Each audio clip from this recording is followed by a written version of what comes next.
Ghosts were on. They arrived without a name, without a signal, without a warning. In the galactic archives, they would come.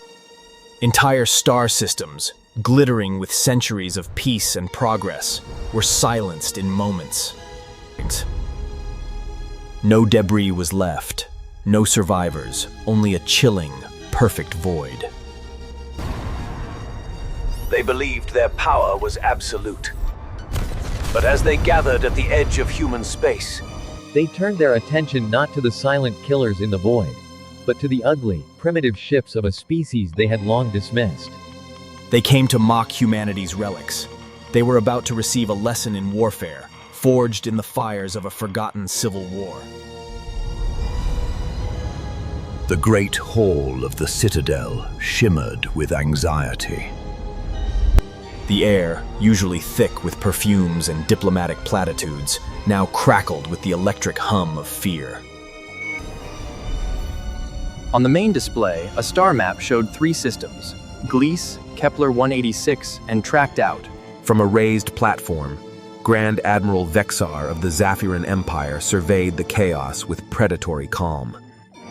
His uniform was woven from threads of living light, and his tall, slender frame cast an imposing shadow.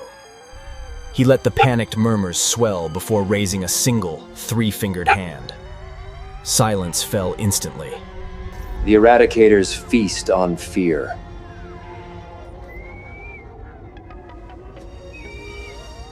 But they will starve at the gates of this coalition. The Zaphiran Empire, alongside our noble allies, has assembled the Aegis Fleet. 10,000 vessels, each a masterpiece of engineering, equipped with quantum shielding and resonant plasma cannons. We will meet this silent enemy with a symphony of righteous fire and restore order.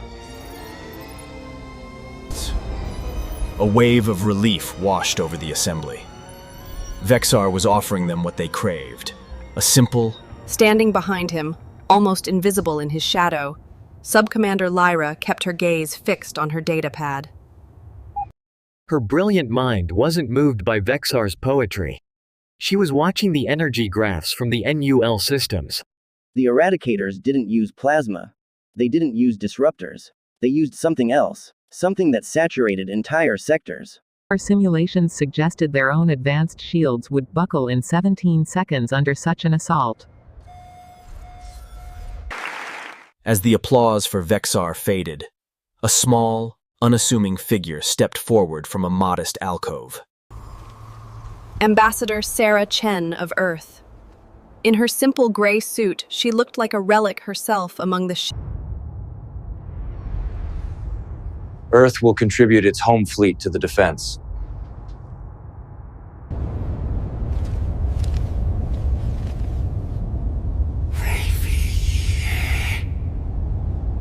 Ambassador Chen, he purred, his voice dripping with false magnanimity. Your enthusiasm is admirable. But this is not a conflict for museum pieces. The Aegis Fleet will handle the true threat. Perhaps your ships could form a supply line, or assist with refugee transport, well behind the battle lines. Human vessels still utilize chemical propellants and kinetic ballistics. Our historical archives classify them as pre-Enlightenment designs. Kinetics, an interesting variable. Projectiles wouldn't be affected by energy saturation. We appreciate your courage, Ambassador, but let us not waste precious lives. The dismissal was absolute. There was no anger on her face, no shame, only a profound, weary resolve. Lyra felt a strange chill. It was the look of someone who knew the real cost of a war. The bridge of the United Earth ship Indomitable was a cathedral of function over form. There were no holographic interfaces, no shimmering light constructs. Just cold, gray steel, thick. Every console was a fortress of redundant systems, with manual overrides and hardened cabling snaking across the floor. This was not a place for art. It was a place for work, the grim, bloody work of war. Captain Elena Rodriguez stood at the command days, her knuckles resting on a worn tactical map etched directly into the metal. Her uniform was a simple, dark blue jumpsuit, practical and unadored. The lines on her face were... Intuit. Secure comms from the ambassador, Captain. On screen. Ambassador Chen's face appeared, looking just as tired as she had in the council hall. The Coalition is proceeding as predicted. They will arrive at the Mars anchor point in 48 hours. Directive 7 is in effect. Hold the line, Elena. Understood, Ambassador. The home fleet will be ready. Rodriguez out.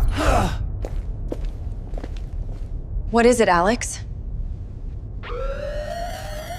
Predictable.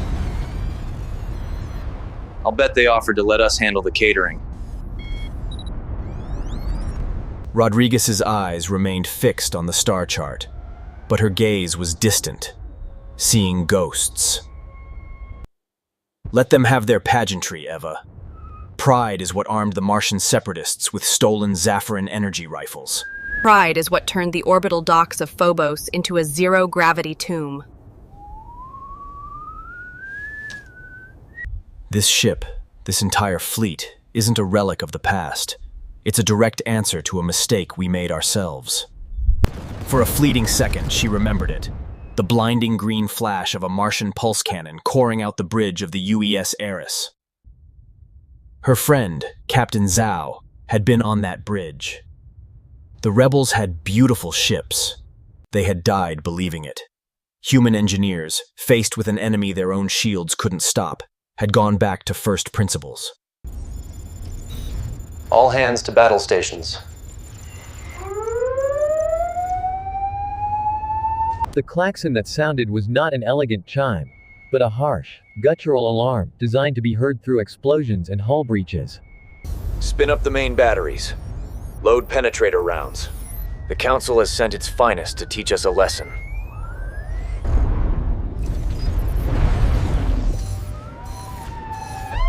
Let's make sure they learn it. Across the fleet, the ugly, scarred ships began to stir. There was no graceful surge of power, no beautiful glow of energy fields. Instead, dead.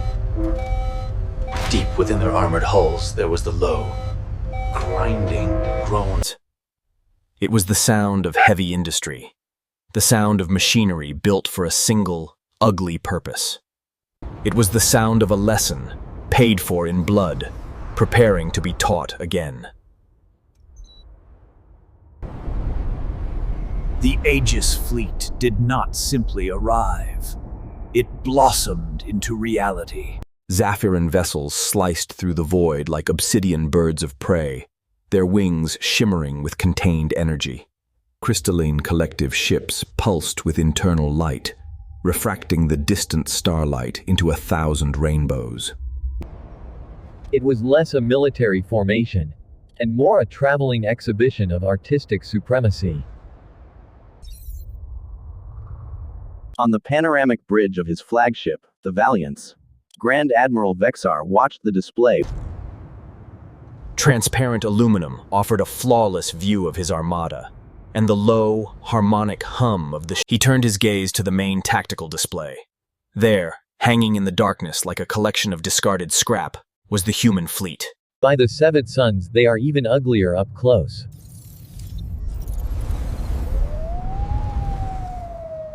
But at a side console, Sub-Commander Lyra wasn't laughing. The data streaming onto her screen painted a deeply unsettling picture. No detectable energy shield resonance.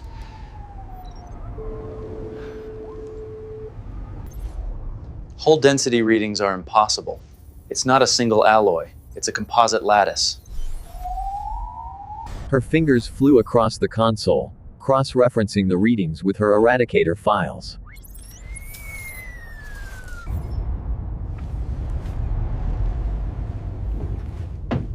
Vexar, status report. Sir, she began, her voice quiet but firm, I must advise caution. The human ships, their material... Explain, Sub-Commander. The Eradicators don't use focused beams. They overwhelm a target's energy shields with an impossible level of ambient energy. Our shields are designed to stop projectiles and lances, but they would flash boil under that kind of saturation. But the human ships, they aren't designed to deflect energy. Theoretically, this layered hull could absorb and disperse it, channeling it through the ship's superstructure. They are, in essence, giant lightning rods.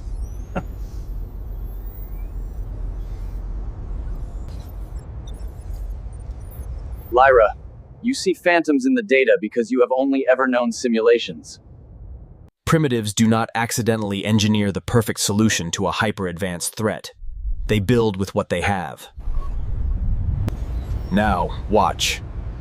The galaxy is about to see the difference between brute force and true power.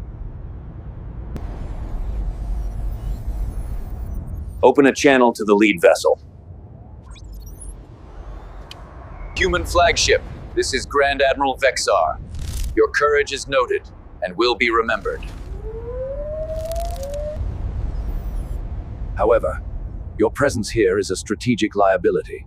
Surrender your vessels now. Power down. This is your only offer.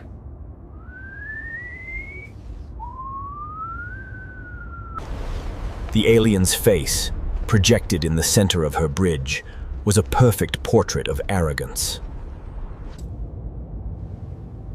Comms. Send 2 words.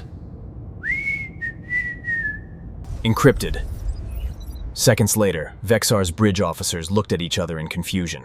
Sir, we've received a reply. It just says Tay. Negative, Admiral.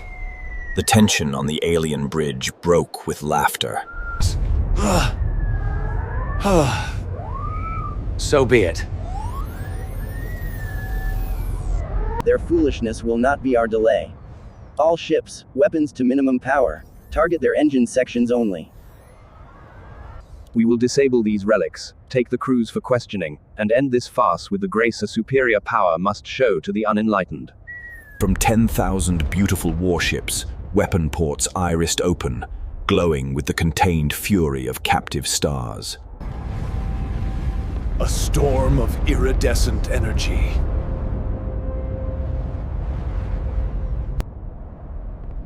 The void ignited in a silent, blinding storm.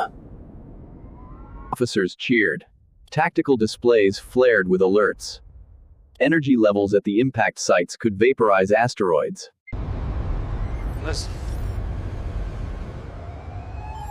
Direct hits across their entire formation, Admiral. Their fleet is nothing but superheated gas.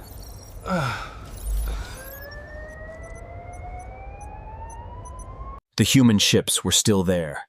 They hung in the void, their ugly hulls now seeming to drink the very darkness of space.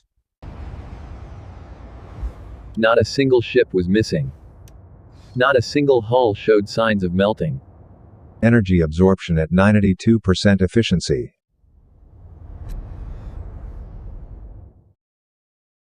Capacitor banks are fully charged, Captain. We're running hot. Her theoretical model was no longer a theory. It was a tactical reality. Sir. They're not absorbing it. They're metabolizing it. That wasn't an attack. That was a gift.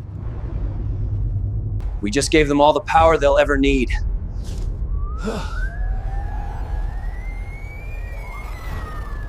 Everything he knew about naval combat, every principle of Zaffiran warfare for the last 1,000 years, had just been rendered utterly obsolete.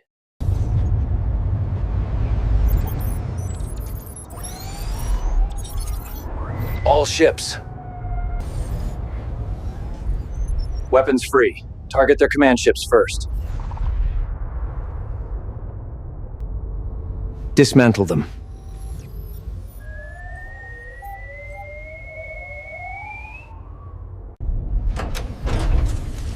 Just the silent, brutal opening of armored hatches. For a fraction of a second, Magnetic fields of impossible strength shimmered around the human ships. And then, the first volley was away.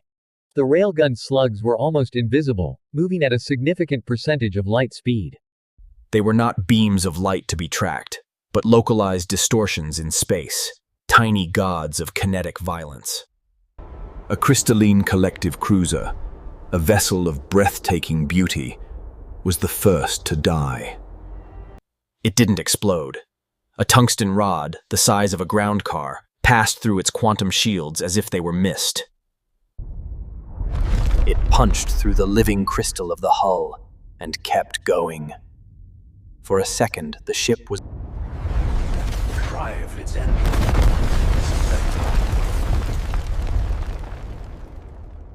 Next came the missiles. They were not elegant weapons. They were bulky, over-engined cylinders that moved in swarms. They didn't target shields. They targeted tiny, fractional weaknesses, a joint in an antenna array, the exhaust port. A Zaffiran battlecruiser, the Glimmering Blade, was swarmed. Its point defense lasers couldn't track the missile's jagged, unpredictable course. The warheads were not energy-based. They were nuclear. The Glimmering Blade was not disabled. It was erased. Comm channel became a chorus of screams. Shields are useless. They're going right through. Hull breach. We're venting. It's not a battle. It's a slaughter.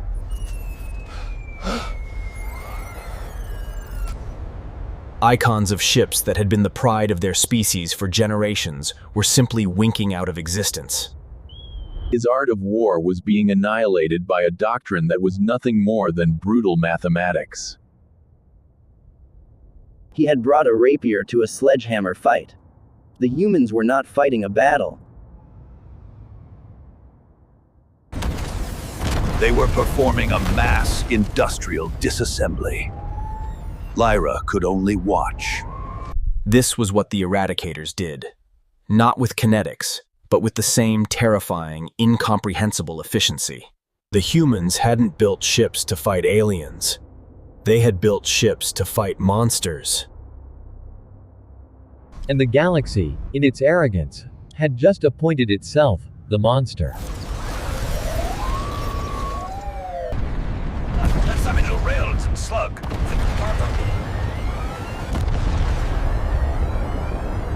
This is Vanguard 1. We are experiencing multiple system failures.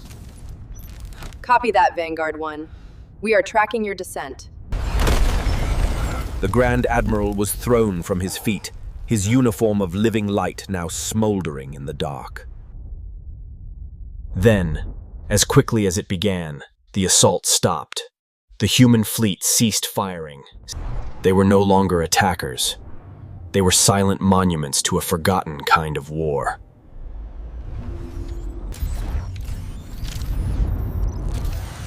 Captain Rodriguez, we have a breach.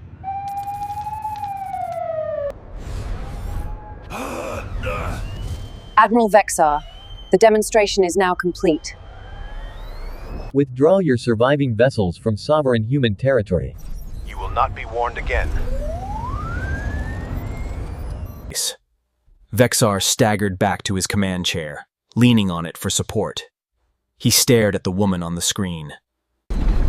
The rest were grayed out, extinguished.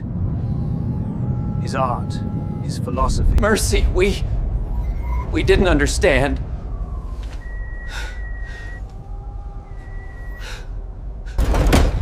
We need comms. Get them online now.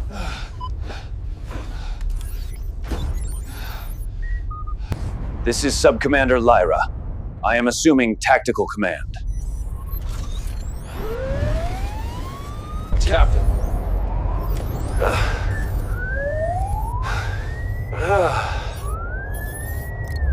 My admiral is incapacitated. He was wrong. All of us were.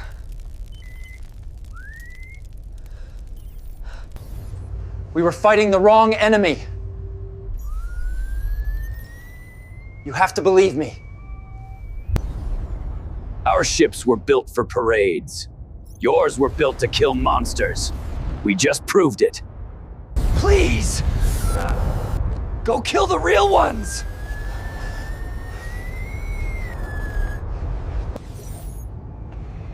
On the bridge of the Indomitable, an officer confirmed the data receipt.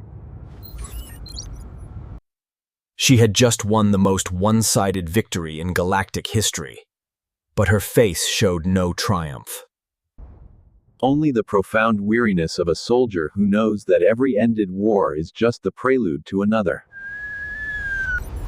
She turned to Rostova, the grim reality settling over her bridge like a shroud. Plot a course for the Trappist system.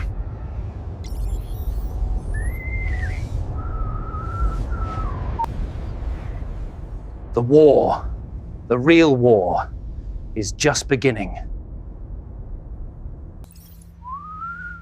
In a world that relentlessly celebrates perfection, the flawless career, the pristine image, the elegance, it is rarely born from victory, but from the quiet, often painful, process of survival. Our story today is a reflection of this fleet, a testament to pride.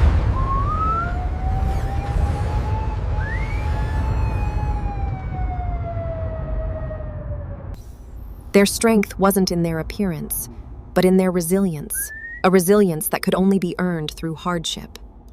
So often in our own lives, we are taught to hide our scars, to be ashamed of our past failures and the struggles that have marked us. We see them as imperfections, but perhaps we should see them as humanity saw its fleet, as the very source of our unshakable core. The wisdom gained from a difficult path, the empathy born from loss.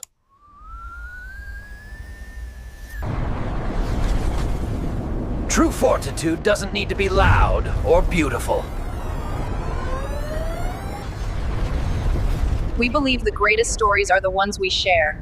If you feel comfortable, we would be honored if you shared a piece of wisdom you learned from. Your experience could be the beacon someone else needs to navigate their own darkness.